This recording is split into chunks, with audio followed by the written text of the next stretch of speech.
Welcome to this explainer. Today, we're unpacking a truly fascinating white paper. We're going to dive right into this really complex, kind of messy intersection of macroeconomic demographics, public policy, and the deeply human ethics of clinical medicine. Specifically, we're looking at Singapore's proposed competitive public tender model for co-funding private IVF treatments.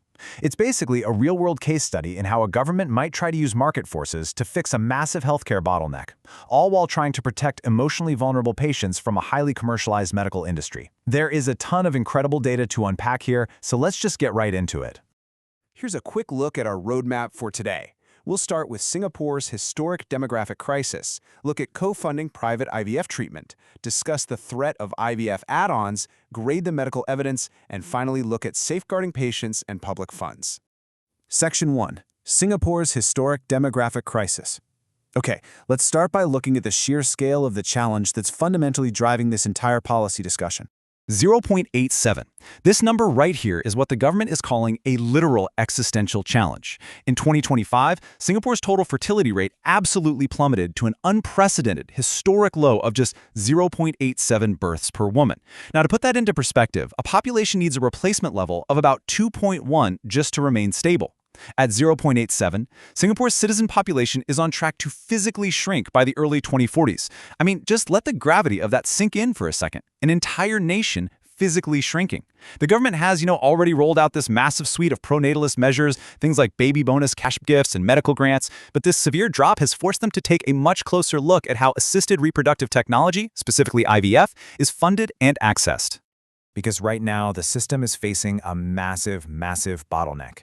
Eligible Singaporean couples get amazing support, up to 75% government co-funding if they use a public hospital for IVF. That's capped at around $7,700 per fresh cycle, which is great, but because it's such a good deal, public clinics are overwhelmed. They're operating at around 67% utilization, with waitlists of 4 to 8 weeks. On the flip side, private IVF clinics have plenty of capacity, but they cost anywhere between $13,000 and $25,000 per cycle, with absolutely zero government subsidies. This creates this deeply frustrating two-tiered system. Basically, if you have wealth, you bypass the line. If you don't, well, you wait. Now, the obvious question you might be asking is why not just extend the public subsidies to the private clinics? Well, as we're going to see, handing public money over to for-profit medical clinics is economically and ethically complicated. Which brings us to Section 2, co-funding private IVF treatment. Let's look at how they actually propose fixing this. The proposal creatively adapts Singapore's existing public tender models. It applies this to fertility treatments in 3 specific steps. First, the Ministry of Health sets a benchmarked price cap for a basic evidence-based IVF cycle. Second, private clinics competitively bid to provide these no-frills packages. And third, and this is absolutely vital, they must submit to strict annual audits.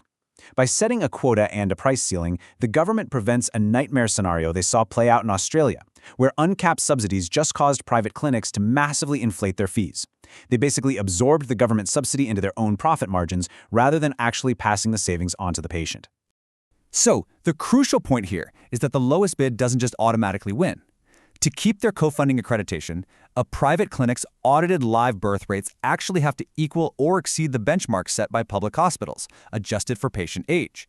This creates a brilliant incentive structure. It forces private clinics to focus on genuine clinical excellence rather than just, revenue maximization. It also stops clinics from accepting patients with incredibly poor prognosis just to collect that government check, because failing cycles would drag down their audited success rates and cost them their accreditation entirely. But Section 3, the threat of IVF add-ons. This is where we hit the major complication in our story. We need to pivot to a deeply concerning commercial trap hidden within private fertility medicine. To really understand this, we have to look at the psychology of infertility. Researchers describe IVF as a hope technology. Look, infertility comes with profound, often silent psychological distress. Patients who have gone through multiple failed cycles in public hospitals are emotionally exhausted. They are desperate for a family.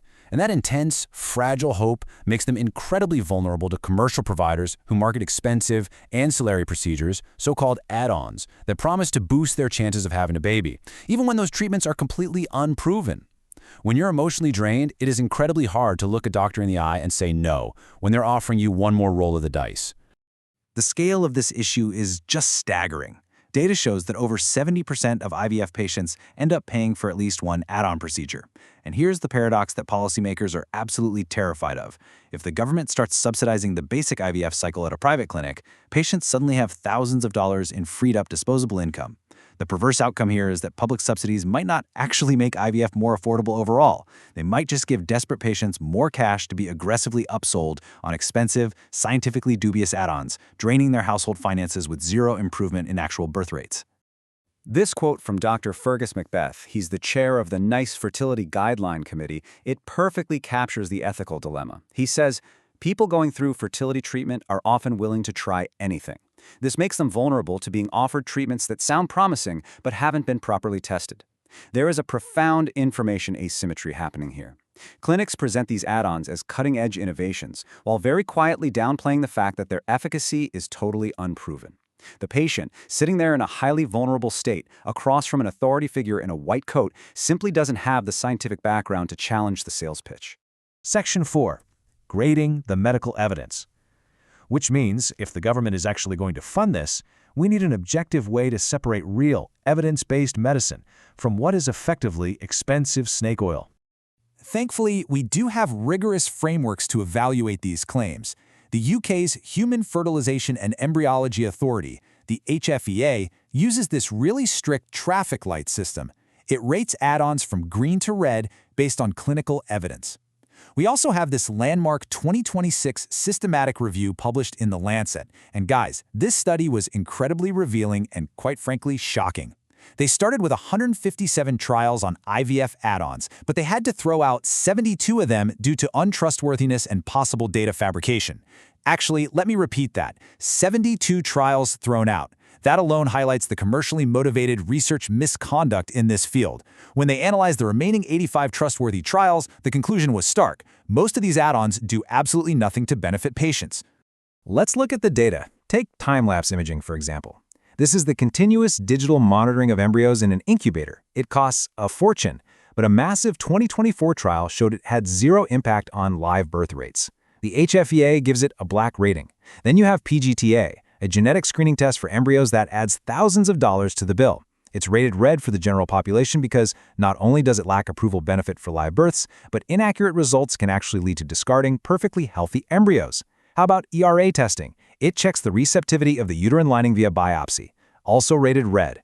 Only something like embryo glue, which has a yellow rating for a possible small benefit and is very low cost, might even be considered. What you really should take away from this is that these thousands of dollar add-ons are, for the vast majority of patients, a complete waste of money. Section 5. Safeguarding patients and public funds. So, knowing all this, how does a government safely roll out a private co-funding model without just lining the pockets of private corporations? It comes down to non-negotiable regulation. The white paper proposes several ironclad safeguards.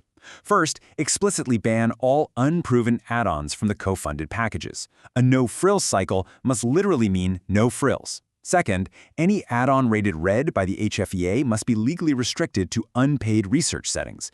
We have to ensure patients aren't footing the bill for experimental medicine. Third, there must be mandatory transparent counseling, so patients know exactly what the science says before they ever open their wallets. And finally, the establishment of a national ART registry to track every single cycle, enabling the independent auditing of those live birth rates we talked about earlier. These safeguards are absolutely the only way to prevent the leakage of healthcare subsidies straight into corporate profit margins. But as we wrap up, we really have to zoom out and look at the big picture. Take Australia, for example. It's a country where IVF is already heavily subsidized by the government. Over there, IVF babies make up about 5.5% of total births. Now, that is a wonderful, life-changing statistic for those individual families. But let's be honest, 5.5% is simply not enough to reverse a national demographic collapse. The authors of our source material make it very, very clear. IVF is a medical treatment for infertility. It is not a magic bullet for a societal shift in birth rates. Co-funding private IVF is ultimately a matter of healthcare equity. It's about leveling the playing field so lower-income citizens aren't stuck on long wait lists while the wealthy just bypass them. But it won't single-handedly fix that 0.87 fertility rate we saw at the very beginning. Which leaves us with this final thought to ponder.